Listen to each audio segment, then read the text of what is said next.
What's up, YouTube? You want the best fantasy football advice? Make sure you hit that subscribe button. You'll know every time we're going live, and you're going to get this buy low, sell high advice right now on Fantasy Football Today. Welcome to your Wednesday edition of FFT. We got some buy lows and sell highs. Are we looking to buy the Bears, guys? The two main ones, or are we just staying away? How much should you get for Cooper Kupp? How much should you get from Mike Williams? We will answer these questions. We will also preview the Thursday night game, Jacksonville and Cincinnati. Remember Joe Mixon, his huge game last year. Maybe we can get that again. Heath has Joe Mixon number 2, right? Number 2 in your rankings? He is number 2 in my rankings, yes. Hopefully he doesn't play like number 2. Hey.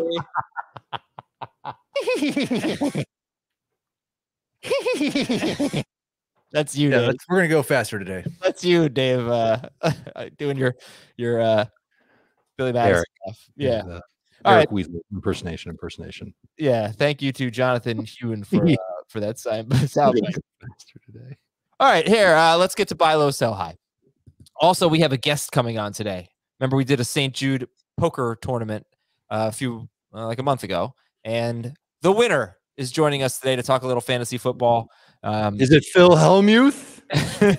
Yeah, we shouldn't have let him in. Is it Daniel Negreanu? Shocking stat of the day. Guess who leads the NFL in intended air yards per pass attempt? Who's throwing the ball the farthest down the field per pass attempt? Lamar Jackson. Yeah. Did you know Lamar Jackson is actually averaging the highest yards per pass attempt of his career and the highest yards per rush attempt of his career through 3 weeks? And imagine if Marquise Brown could catch last week. How much higher the yards? I've thought about it a lot as I've looked at a lot of my teams that lost. Yeah, right? It's okay. He did good the first 2 weeks. So he'll bounce back. So, yeah, Lamar Jackson, I don't think we need to get too in-depth, but he's had 2 games with 19 or 20 fantasy points and 6 point per passing touchdown leagues. He's currently on pace for 1,339 rushing yards in 16 games. He's doing just fine, and some encouraging stuff. So let's get to your buy lows and sell highs. Heath, why don't you kick it off? Who are you looking to buy low on? Well, I think Lamar Jackson would have been a good one, but I'm going to give you a different one. Can you tell me the only player in NFL history with more career targets and 0 touchdowns than Jacoby Myers? You mean to start a career or their entire career? There is one player in the NFL who has had more targets than Jacoby Myers and never scored a touchdown. No, Give me one hint. One hint. He is currently an offensive coordinator in the NFL. Oh, well, now I gotta think. Yeah, Dave needs to get this. I do. Yeah, you know the coordinator so well. Is it Matt Nagy? He's not an offensive coordinator. I have no idea. Who is it? Eric Bieniemy. Oh, interesting. Yes, I think the loss of James White is going to mean a more stable role for Jacoby Myers in the passing game. And I think Jacoby Myers is eventually going to score a touchdown or 2. So I do believe that Jacoby Myers will be a solid number 3 wide receiver the rest of the season, and he should be very, very close to free. Yeah, he's probably, going into yesterday, he was available in about 60% of leagues. I'll check he was rostered in 60% of leagues. I'll check his roster percentage. All right, Jacoby Myers, sneaky buy low, certainly better in PPR. Dave, how about you? Buy low? I mentioned it on FFT and 5. I'll mention him again. Tyson Williams, coming off of the game that no one can figure out and that no one has asked John Harbaugh about. And I can't help but think that even after watching that game against Detroit, that he's their best running back. He's still got an edge in playing time ahead of both Latavius Murray and Devontae Freeman. I can't believe those guys are still in the league. I think in time, the Ravens are going to go back to being a little bit more balanced, and it could happen as soon as this week as they try and rectify and, go in the opposite direction of what they did the week before. So I'm okay trying to get him on the cheap. I was making trade offers. I was making silly trade offers for him before last week's game.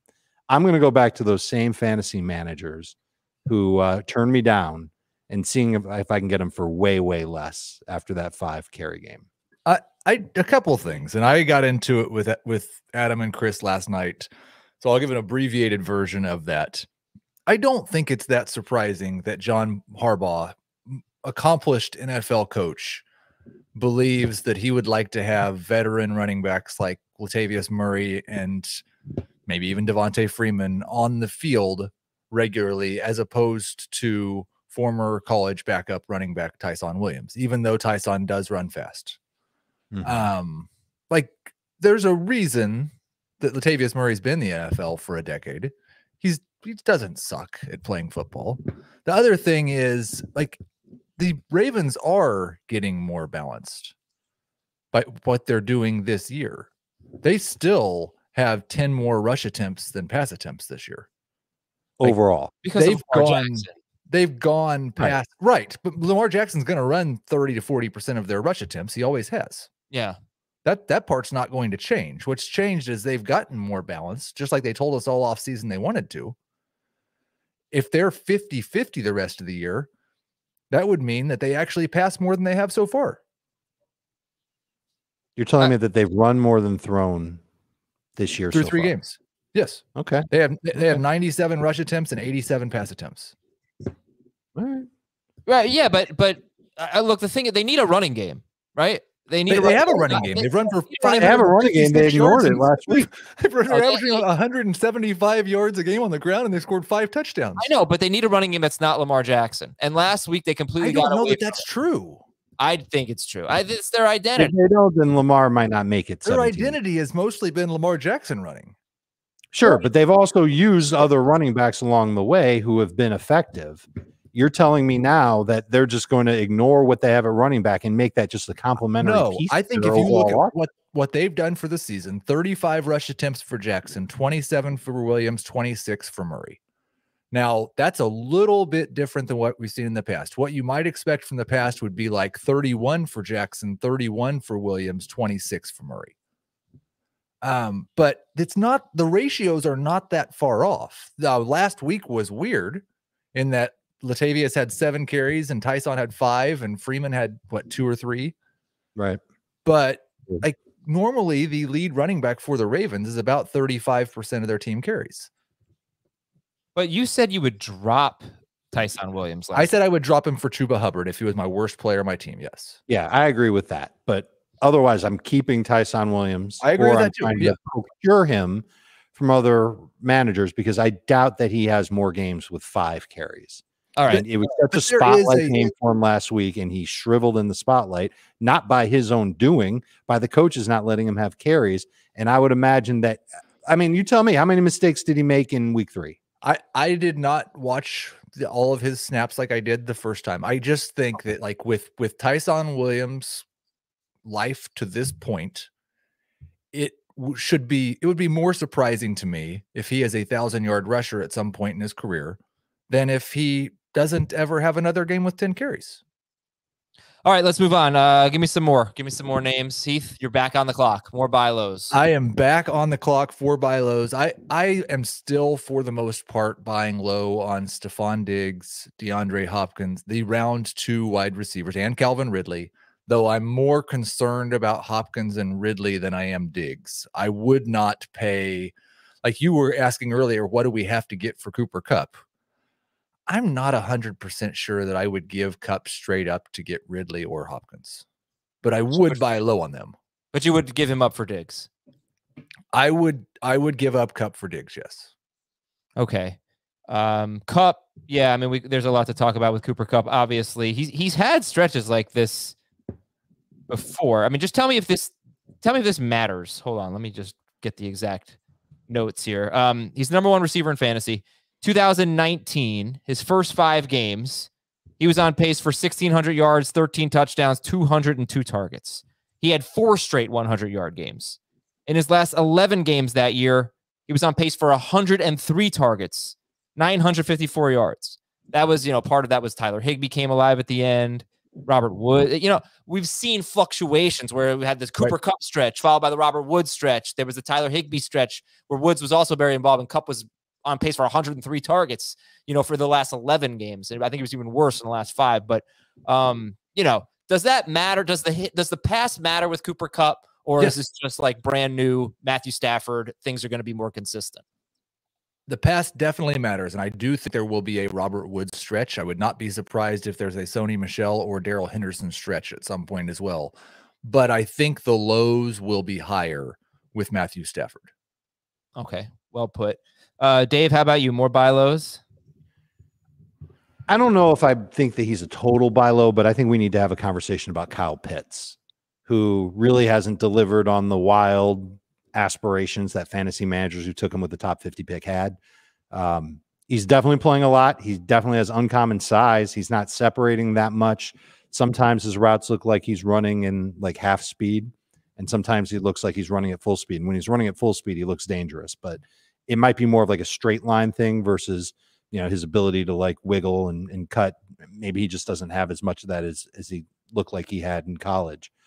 I don't know if he's a buy low. I don't know if he's someone that would I give away the bottom piece on my bench for him? Sure.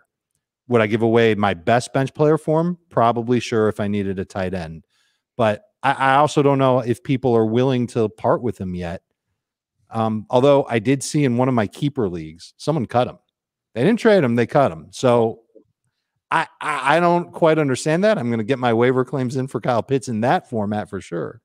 But I'm a little bit nervous about the combination of him not getting open consistently and Matt Ryan checking down like Alex Smith. You can tell that Matt Ryan's old. His offensive line is something that he doesn't trust. And that's why Cordell Patterson and Mike Davis have had such a role in the passing game. It's why Calvin Ridley hasn't delivered amazing numbers through the first 3 weeks of the season. And it's why Pitts has had, I guess, modest targets, but excluding week 3, that was pretty pitiful. But he really hasn't delivered a big game yet. 12 PPR points in week 2. I don't know if that's really, you know, a big game. I don't know if that's what we drafted him to be. I think the answer is no. So would you trade, let's say, Tyler Higbee and okay, just stop right there. Like you're insinuating that I've got to give up Tyler Higbee and something else. Yes, I am. To get Kyle Pitts, and there's nothing out there that suggests that Tyler Higbee plus another decent player. I don't think you're going to come at me with bench player with Brandon Bolden or Ty Johnson, Jacoby Myers. No, I think I'd rather have Myers and Higbee. Okay, because I think the only reason why, if you make that trade, the only reason why you're acquiring Pitts is because you heard that he was good. Well, I mean, look, we expect rookie wide receivers to get off to slow starts, and they almost always do. It's understandable if a rookie tight end gets off to a slow start. We're just less confident that he's going to turn it on because rookie tight ends typically don't. But sure, if the offense still believe in Pitts, this might, like last week we said on this show 1 week ago, this is your best chance to buy low on Mark Andrews and George Kittle, and that is probably true unless they, you know, struggle later. They're different though than Kyle. They are different, and you don't have to pay as much for Kyle Pitts. But this is might be your best chance to buy low on Kyle Pitts. Agreed. And maybe have a plan. If you acquire Kyle Pitts, you better have another plan at tight end just in case this doesn't get better. His targets have gone from 8 to 6 to 3 over the last 3. I don't agree with that necessarily, because I think if you're acquiring Kyle Pitts, you probably don't really have a plan at tight end. If you get right, you're probably in that half of the league that's streaming crap tight ends. Yeah, right, I mean, but at least with that a successful way to end your streaming problem. Do you really are all your tight end problems going to go away just because you give up something cheap for Kyle Pitts? I'm not sure that it is.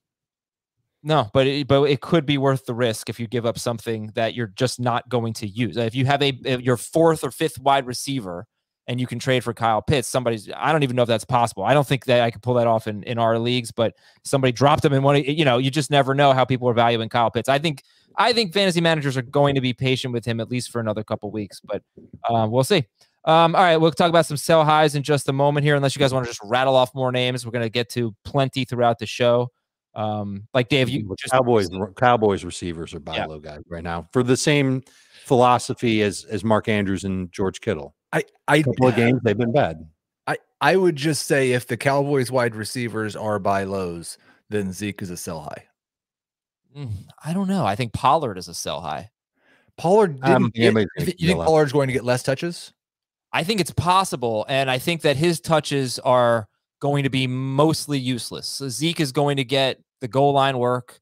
The catches will probably be pretty similar. I think you're going to get some empty carries from Tony Pollard. If the run production comes down, it's not going to be at Zeke's expense, unless he just stinks. But They plowed through the Eagles on Monday night. I mean, they looked tremendous. The theory, I assume, would be if we're buying low on Cooper and Lamb, is that they are not going to keep running an offense as balanced as they are currently running.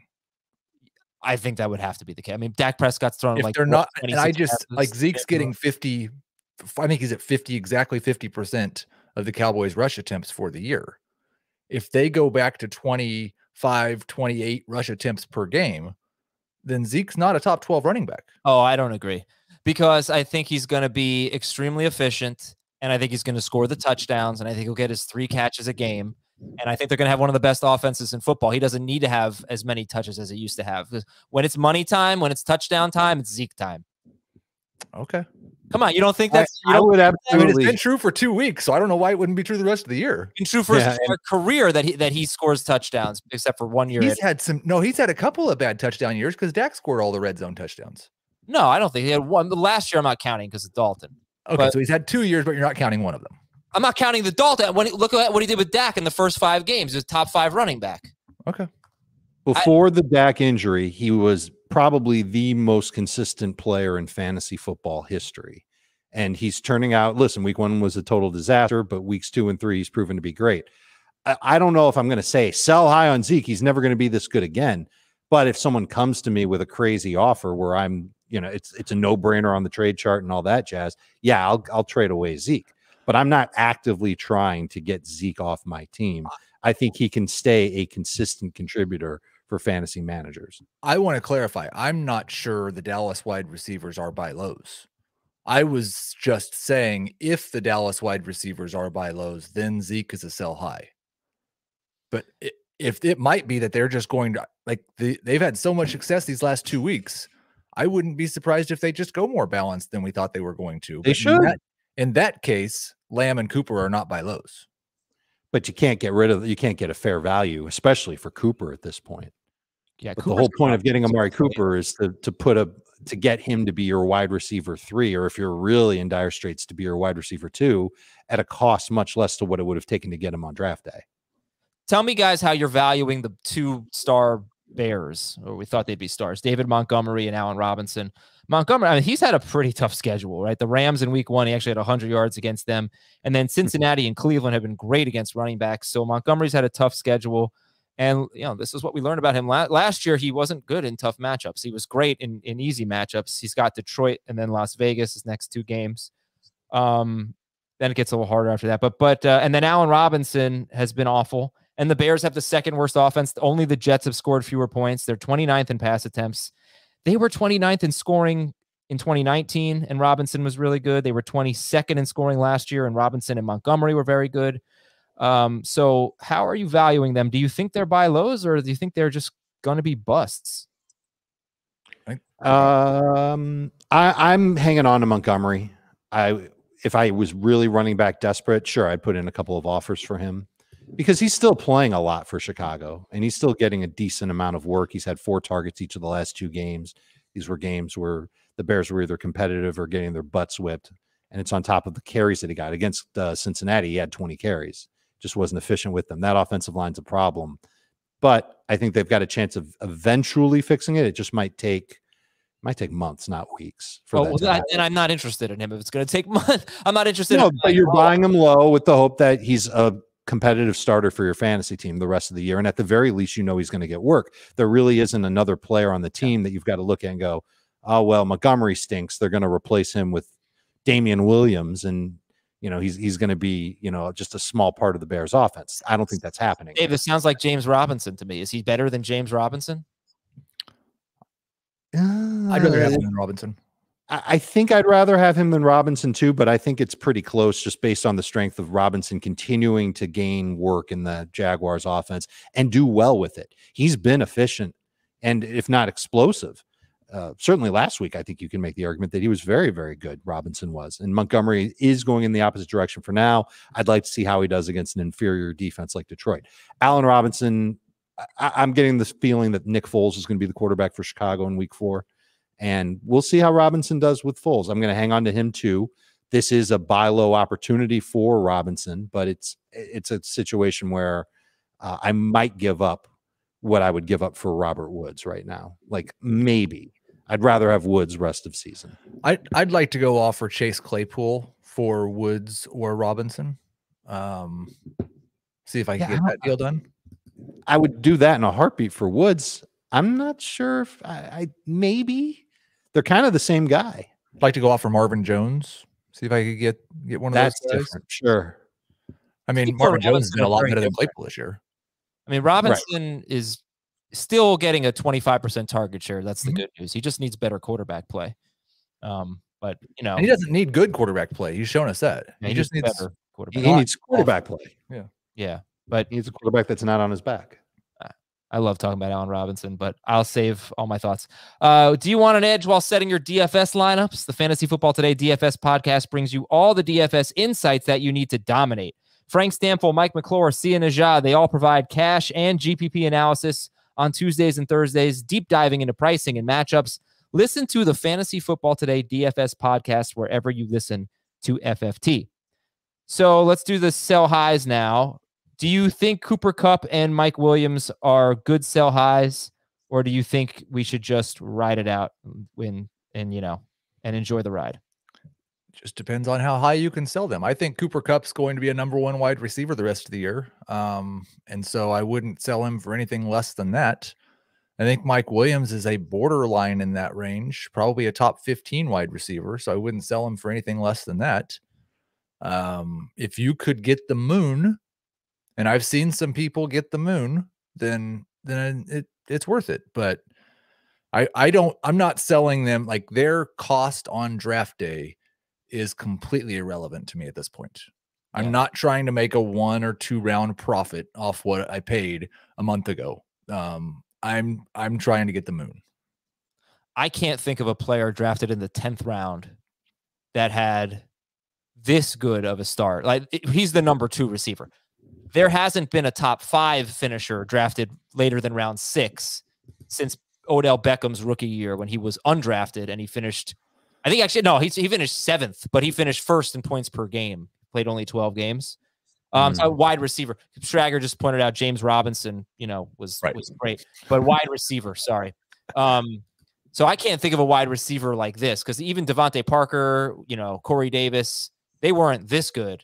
But I don't care. I mean, his ADOT has changed. His profile has changed. He's caught 7 passes in all 3 games, 7 more passes. So like he's just a different. They're being used differently and much more effective. He's winning contested catches too. Yeah, go ahead. Only, and it wasn't quite as consistent. But 2019, the number 3 wide receiver with 20 catches for 311 yards and 3 touchdowns through the first 3 weeks of the season was Sammy Watkins. 20. Oh, probably a lot of that was week 1, right? Probably. That's what he does. He's a week 1 star. All right. So who else are we selling high on? If they're not necessarily sell highs, but if you can get the moon, get the moon. But who, Heath, would you sell high on right now? Sorry, I was on the wrong screen. I went back, and Dave's got sell highs. Ask him first. Dave, go ahead. Antonio Gibson is someone who just had a productive game because he had a 73-yard catch and run on a screen. That's not something he does a lot of, and certainly catching passes isn't something that he's apparently not going to do as much of as we thought he would. Played 0 third downs last week. J.D. McKissick still a part of that passing downs package for Washington. Gibson wasn't very good as a runner. I think he only has 6 plays total this year with 10+ yards gained. I'm worried about his schedule moving forward. I don't like the way that he's being used. He is not breaking out into a workhorse like we projected him to, and he's coming off of a very good game. I think he's going to have another good game this week. So I would start trying to make moves to get what you can and sell high on Antonio Gibson. Don't give him away. We're not trading him for Jacoby Myers and Tyler Higbee. We're looking for something better than that. Maybe we're packaging Antonio Gibson with another player on our team to get a much better running back. That's what I would look for. I am worried about him week 5 on. Okay. In that same vein. Yeah, go ahead. I think I'd try to see what I could get for Najee Harris. I was going to say, who would you rather have, Gibson or Harris? I think I'd still take Gibson. Harris, like last week, was awesome. And it was super fun that he got 19 targets. I believe the second most for a running back ever. Alvin Kamara had 21 year. But you got to look at just how terribly inefficient he and this entire offense has been. Through the first 2 games, he had 130 yards on 32 touches and 1 touchdown. He's averaging 3.08 yards per carry YPC for life. Mm-hmm. I love the fact that he's playing all the time, and I do think he's going to be a starting running back. But if somebody sees, man, Najee Harris is getting 80% of the carries and he has a 20% target share, he's going to be a number 1 running back. I don't really think he's probably going to be a number 1 running back. And I don't think his targets will be anything remotely close to last week, as long as, as we expect, Deontay Johnson and Juju are back and just stay healthy the rest of the year.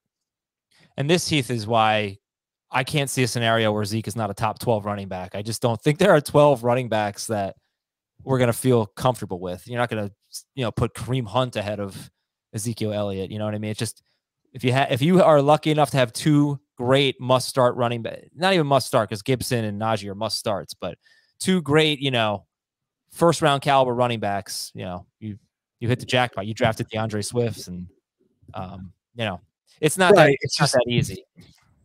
I know what you're saying, and it's right. I just don't I don't know that we thought that just a week ago. I kind of did. I thought running ran the ball 41 times against the Eagles, and so the fact that he shared just as much. Oh, about Zeke. I'm sorry. Yeah, he shared just as much in week 3 as he did in week 2, and it's just okay because they ran the ball 41 times. No, I mean, I felt pretty good about him after week 2. Would he have 16 carries, 70 yards, and a touchdown? I did too. Yep. Yeah, I felt good about him. I felt good that they were running the ball, and that they actually found a game where they could be balanced. So that was encouraging on Ezekiel Elliott. Back to Najee. I mentioned Gibson had 6 plays of 10+ yards so far this season. Najee's at 7.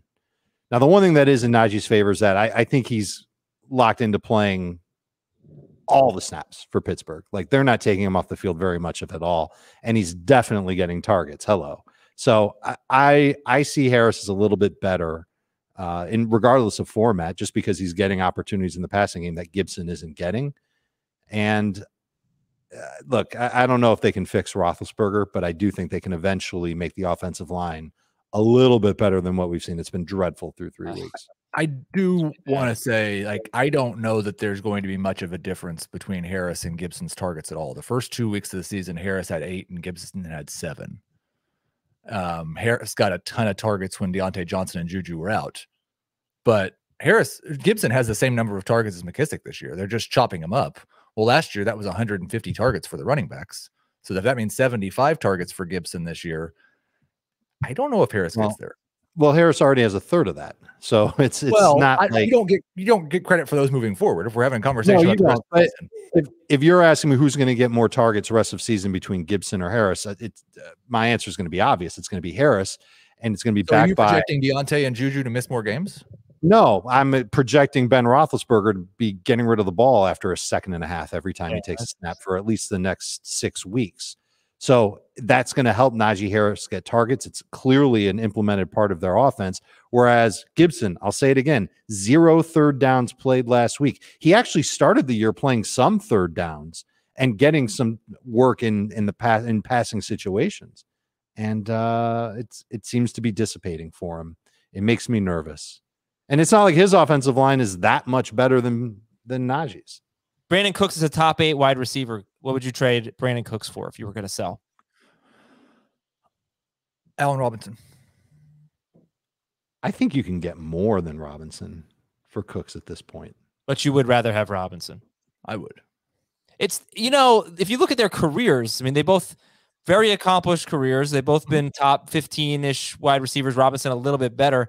They're both on bad offenses, but Cooks might have a bigger target share than Allen Robinson.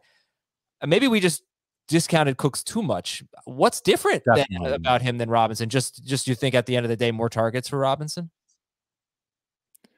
I think there's a better. I know it hasn't been the case so far. I think that Robinson will have better quarterback play for the rest of the season than Brandin Cooks. Okay. You know why that might be the case? What happens if Cooks gets traded? Let's say there's a team. We talked about that a lot. I didn't realize, and somebody had tweeted it to me, I do not believe Brandin Cooks will accept a trade. He said back in January that he didn't want to get traded, because he wanted to spend time this offseason working with Deshaun Watson in Houston. But I think he reiterated that after the whole Watson thing had come out. Maybe he did. I didn't read that if he did, but push comes to shove. If he's on a team that's going nowhere, he wants to stay there, catching passes from Tyrod and Davis Mills. I think the thing was he was tired of people determining when he was going to move and where he was going to live, and he wanted to make that choice for himself. He did not enjoy the process of being traded 3 times in 4 years. I didn't know he had a no trade clause in his contract. I don't think he does. I think he just said he's not going to play if you trade for him. I don't buy it at all. Give me a break. It could be like 1 in 5. I don't even know when the trade deadline is. Why wouldn't he want to get traded? Come on now. And it's not a certainty that he will get traded. It's just something that'll be out there. There are going to be teams that are going to look for receiver help at the deadline. This is someone who Houston's definitely open for business. They will trade anybody they possibly can. Guys, really, really quick, Adam, but it's not a football thing. He's a human being. You would hate it if you had to move across the country 4 times in 5 years. I know, but he's a competitor. I think at the end of the day, if he gets the chance to go to a Super Bowl contender, he might change his mind. Right. Like, what if the Chiefs decided to trade for Cooks instead of, let's say, Josh Gordon fizzles out? I know, crazy, right? How could it happen? Now? We'll take a break, and when we cook, because we do have Mark joining us in just a moment here on Fantasy Football Today. So we got to get a break in, do some news and notes, so we can find time to preview the Thursday night game. And we are debuting a new fantasy football game, so that we'll see how that goes. A little nervous about that. We will be right back on Fantasy Football Today with your news and notes. All right, T. Higgins missed practice. Are you guys ranking T. Higgins right now? They have the Thursday game against Jacksonville. Nope. Not as of now. All right. Detroit released Jamie Collins. Tampa Bay just signed Richard Sherman. Philadelphia put Kayvon Wallace, starting safety, on IR and lost guard Isaac Seumalo for the season to a Lisfranc injury. Kadarius Toney could have an increased role. Not saying you should pick him up, but he should. I heard that last week. It's true. He played a lot last week, I think. Just, had 2 catches. Deeper leagues, he's worth a stash, I guess. Darrell Henderson has a chance to play this week against Arizona. Mm-hmm. The Bears, the franchise, they are buying Arlington International Racecourse, and that means they could leave Soldier Field, where they have played since 1971. Quick Twitter poll. Dave, are you going to be sad? I'm withholding comment. Okay. Quick Twitter poll from Frank Stamfel, who hosts the DFS podcast and FBT. Choose one ice cream. Cookies and cream or chocolate chip cookie dough? What'd you guys take? I think I'd take the cookie dough. Probably the cookie dough. Yeah, I don't know what planet. Do I live in another planet? I mean, it's so obviously cookies and cream, and if 2/3 of the people said 55% are on cookie dough. All right, so I think you're wrong there. There's the Twitter poll, and all right, we got some other stuff to get to. I'm gonna push it to tomorrow. I'm going to preview Jacksonville, Cincinnati real quick, and then we will bring on our guests and we'll play some fantasy games. All right, Jacksonville, Dave, Thursday night. No. Okay. My neck doing that. Stat of the game. Marvin Jones has caught 5 passes in 3 straight games for the first time since 2017. Interesting. Is he a must start, Marvin Jones? No. Not a must start, but absolutely. Well, if you're starting 3 receivers, I think you should get him in there. If you've got a flex, he should be considered. One problem that Trevor Lawrence has had is that when he's pressured, he absolutely stinks, and he's getting pressured a lot. The Bengals don't pressure as much as other teams. Maybe that changes in this game because they've seen other teams kind of use that blueprint to get to Trevor Lawrence. He's looking for those short and mid-range throws. That's why DJ Chark hasn't had such an amazing start to the year, and Jones has. So I like what I've seen from Jones with Lawrence since the preseason. I think they keep it going. Would you rather start James Robinson or Marvin Jones? Robinson. Yeah, I'll go with Robinson over Jones. All right. So far, Bengals run defense has been ridiculously good. They held Dalvin Cook and David Montgomery to 20 carries for 61 yards, both of them. Najee Harris, 14 carries for 40 yards. Yes, he did have 14 catches, but they're giving up 3 yards per carry to running backs while facing Cook, Montgomery, and Harris. So, James Robinson, big game last week, 134 total yards and a touchdown. Where is he in your rankings, Heath? He's right around 24, right around that border of 22 is where I've got him. So if you don't have anyone you love, then you can start James Robinson. Okay. I'm encouraged by the workload that he's had the past couple of weeks, especially last week. I think the Jaguars coaching staff realizes that they need to get him the ball. The short week definitely favors the running back for him to get healthy and be up to speed versus the defense all being there. I think Robinson's better than that. I've got him top 15. Ooh. Would you guys start Chuba Hubbard or James Robinson? Hubbard. Robinson. Would you start a Falcons running back against Washington or James Robinson? Robinson.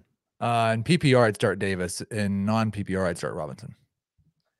We are assuming that T. Higgins is out. Do you like both Bengals wide receivers better than Marvin Jones? Jamar, yes. Boyd, no.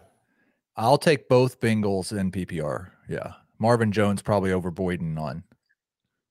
What do you think about the passing game here? Obviously, Burrow hasn't been throwing the ball a lot, and he may not have to, but it's hard to sit Chase at this point. But what do we think about Chase and Boyd? Are they must start guys or what? Chase is. You got to love the production that he's given you. He's another guy that might be considered a sell high candidate, just not on the same level as Mike Williams. Boyd, I like him better in PPR. The short area targets definitely favor him. I'm not sure how many of those there will be in this game for him, but I think he's a modest PPR flex. Yeah, I just like this Jamar Chase long touchdown thing every week is going to probably stop, but it's probably going to stop next week because Jacksonville's defense is so terrible. I do think Chase is a great sell high. He's averaging 3.6 PPR fantasy points per target. It's there's not been enough volume there to sustain what he has done, but it's the Jacksonville Jaguars. They're awful. They are. They've allowed 100 yards to 4 wide receivers, and Cortland Sutton's the only wide receiver who's had more than 8 targets. So you don't need a ton of targets to be good against Jacksonville. Cincinnati's DST is top 7, and Joe Burrow, start or sit? Sit. I prefer to sit him. You should be able to find a quarterback better. Tannehill at the Jets or Burrow? Tannehill. How about Carson Wentz at the Dolphins or Burrow? Burrow. Yeah, that was a dumb one. How about Baker Mayfield at the Vikings or Burrow? Burrow. I've got Burrow higher. This one's interesting. Darnold or Burrow? I think I've got Darnold just like a spot or two higher in the rankings. I actually have Burrow projected higher. I'm just worried he's going to throw 12 passes. Darnold's at Dallas. All right. Yeah. I've got Burrow higher as well, but it's close. I'm not 100% sure I'm going to stick with it, but for now it's Burrow. And we're sitting DJ Chark and Shenault? I think Chark's going to be good in DFS. If the Bengals do stick to this zone defense that they've been playing and they're not going to blitz Trevor Lawrence, then he's going to be able to take some shots deep to Chark. Chark's getting open. Speed's there. Sometimes he's getting open with footwork. Like he's a capable receiver. It's just a matter of Lawrence looking for him, and defenses really haven't given him the chance to do it yet. So he is a high upside sleeper. I would sit. Yeah, sit. And that, my friends, is Thursday Night Football. No. How's your deck? You all right? Oh, come on, Dave. I'm going to make it through the rest of the podcast. All right, listen, it is about time. We have made our guest wait long enough. Poker champion, Mark is here. What's up, Mark? Good morning, fellas. Great to be here. Yeah, Dude, how are you? Congratulations. He's on the West Coast, guys. It's 5:45 in the morning, and he's hanging out with us. Best time of the day. Where on the West Coast are you, Mark? I'm in south of Los Angeles in California. So San Diego. Mission Viejo. Okay. Do you know where that is? It's like, okay, I don't know where that is. I know it's in Southern California. And I have to set the record straight. All credit for the poker win goes to my high school freshman, Nate. I was sitting next to him as he piloted us to the victory. Oh, nice. So he did all the work and you get all the glory and the prize. Yeah, exactly. And he wasn't willing to wake up this early. I don't blame him. Mark, by the way, if you want to, I don't know if you want to give your last name, but you're more than welcome to, or if you want to just be Mark for this. I'll just go with Mark. It's a rather long last name that won't resonate well on the show for sure. It's not Tressman, is it? No. I didn't want to have to pronounce it, so I'm glad we're going with that. All right, so I stole this game, I think, from The Price is Right. I don't know where it's from, but we're gonna try a new game. I'm gonna give you a statistic, and then you're all gonna tell me if you think it is higher than or lower than another statistic. My question is, yeah, right. It's not hard, and we'll see who does. I mean, The Price is Right is guess what this thing costs. Guess what that thing costs. Yeah, you're like, guess what number this is higher or lower than another number that I'm going to give you. This is one of the games they play like Plinko. It's one of the games they play in between the guess what this thing costs. Yeah, sort of. Sure. Okay. Now, I just don't know if I should give you the stat. Like, okay, for example, the first one we're going to do is Cooper Kupp's receiving yards. And you're going to tell me if that's higher or lower than different things. Now, should I tell you what Cooper Kupp's receiving yards are, or should you? No. Okay. Give us the two stats without numbers. All right. So we're going to go for this round. We're going to go Dave, then Heath, then Mark, and you can each give an answer, and we'll see who does the best. But we'll give Mark the advantage here on this last one. All right. Cooper Kupp's receiving yards, are they higher or lower than Derrick Henry's rushing yards? I will say, I'm up first. Yeah. I will take Cooper Kupp's receiving yards. So say higher. Higher. Heath? Can you take me high enough? Higher. Mark? I'm going to go with higher as well. Okay, you all correct. 350. Damn it. Why did I give the numbers? You're all correct. Okay, sorry. Cooper Kupp's receiving yards, are they higher or lower than Tom Brady's passing yards per game? Dave, you're first. I will say it is lower than Tom Brady's passing yards per game. Higher. Mark? I'm going to go with it is higher as well. Oh, yeah. Dave, you are in trouble because Heath and Mark come through there. See, now, I want to know what these numbers are. This is the problem with the game. Is that I'm going to tell you when we're done. Stats without numbers. I'm going to tell you when we're done. Cooper Kupp's receiving yards are higher than Tom Brady's passing yards per game. His total receiving yards, obviously. All right. Cooper Kupp's receiving yards, are they higher or lower than the total receiving yards for Robert Woods, Van Jefferson, and Deshaun Jackson combined? I don't know. I will say they are higher. Kupp is lower. Higher. Lower. I'm going with Dave. Higher. Heath wins. They are lower. All right. Cooper Kupp has 367 receiving yards. Derrick Henry has 353 rushing yards. Tom Brady is averaging 362 passing yards per game. So Kupp has him edged by 5 yards there. 5 yards. Woods, Jefferson, and Jackson have combined for 401 yards compared to 367 for Kupp. So Heath, can you break down those yards, please? What's that? For Woods, Jackson, and Jefferson? No, I'm not bringing them down. I don't have them. No. Fine. You don't have it? I'll get it. Heath had 3 points. Dave 1, Mark 2. Okay. Woods has 124 yards. Jefferson is 136. Jackson is 141. Yeah, very close. Yeah. All right. Okay, next game. So this time we'll go Heath, Mark, Dave. Okay. That makes me not love Robert Woods, but I still think the best is yet to come. Travis Kelce's PPR fantasy points per game. Okay. Are they higher or lower than, remember we're going Heath, Mark, Dave. Travis Kelce's PPR fantasy points per game, higher or lower than Derrick Henry's PPR fantasy points per game? Lower. Lower. I'll say higher just to be different. Okay, Dave, you are different and you are wrong. They are lower. Travis Kelce's PPR fantasy points per game, are they higher or lower than Daniel Jones's fantasy points per game in 6-point per passing touchdown leagues? Higher. Yeah, I'm going to go with higher as well. Lower because I got to figure out a way to catch up in this dumb game. You got it, Dave. You win. They are lower. Okay. Daniel Jones about 8/10 of a point better than Kelce. And finally, Travis Kelce's PPR fantasy points per game, are they higher or lower than Jameis Winston's pass attempts per game? Lower. I'm going to go with higher. I'm going to say lower. The winner is Mark. 2 points. He is high. Travis Kelce is averaging 22.3 points per game in PPR. Jameis, so he's getting more than Jameis Winston's points per game. Jameis is lower. no, you're doing Kelce. Kelce is higher. I said our I Travis. meant to go with Kelce there. Oh, I'm sorry, Dave. That is not how the game works. Travis Kelce higher than Jameis Winston's pass attempts per game, which are at 21 pass attempts per game. So that's 2 points for Mark, 1 for Dave, 1 for Heath. Schrager, you keeping score? All good? I hope so. Ben fell asleep. No chance. All right. No way. Well, it's easy. It was And 2-1 do you know what that Price time. is Right even is? And it was I 3-2-1 the first time. Yeah, I have it. Okay. All right, we'll go Mark. What is it, Mark?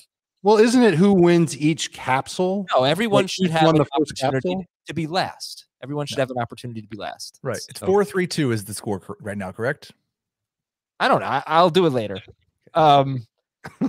Sure. Who's winning? Mark's winning? I am. I think I think it's 4-4-2. Mark and I both have 4. Dave has 2.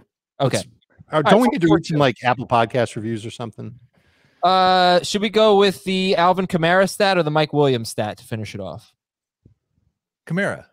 Okay. Alvin Kamara's catches. Oh, we're going Mark first, then Dave, then Heath. Alvin Kamara's catches. Are they higher or lower than Matthew Stafford's passing touchdowns? Hi. Oh, sorry, I'm not first. Mark. Does that disqualify now me? I can't go higher. I'm going to go higher. Okay. I'll say higher. I'll say higher. Everybody's right. Alvin Kamara's catches. Higher or lower than Cordero Patterson's catches? Oh, I still think it's higher. Cordero has more catches, so I will say lower. I will say lower as well. It is lower. And Alvin Kamara's catches. Higher or lower than Robbie Anderson's targets?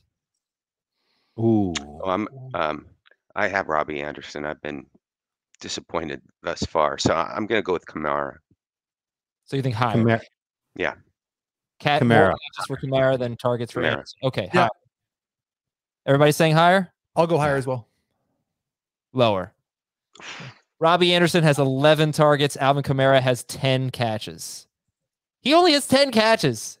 They've only thrown 62 passes. That's true. 63, I think. Yeah, that's kind of wild. You know, what do you got? What do you think about that? What do you think about that? I think I won. Heath wins. Kamara is Mark and I might definitely have not tied. coming through in terms of reception. You won, Heath. Way to be a Thank you. good, very I hospitable fizzled. host. Yeah. Well, look, he really got he got the Scroogey in